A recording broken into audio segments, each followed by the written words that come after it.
Komalata, behavior therapist, Pinnacle Blooms Network, Santosh Nagar facility. So today we are going to discuss about the English alphabets picture match with note activity.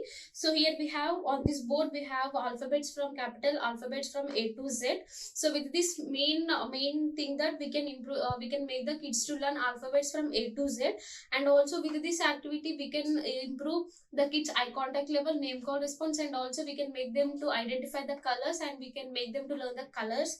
So coming to the colors, here we have 5 different colors like red color, yellow color, blue color, orange and green. So 5 different colors we have here. So first thing, and also on this board we have A alphabet, and also the besides of it we have an image.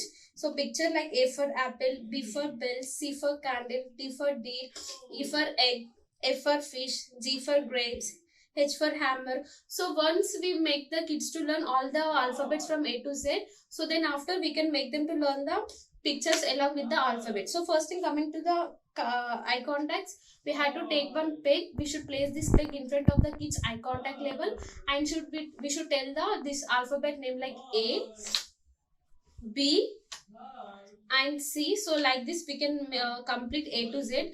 And also for every alphabet we have like a green color knob here. So this knob will help it will improve the gripping skills and also the fine motor skills for the kid. So we have to place all the alphabets in front of the kid, and we should tell one alphabet, and we should make the kid to place it in the exact position like A, B, C, D and E. So it will improve the identification of alphabets and also the hand-eye coordination. Thank you.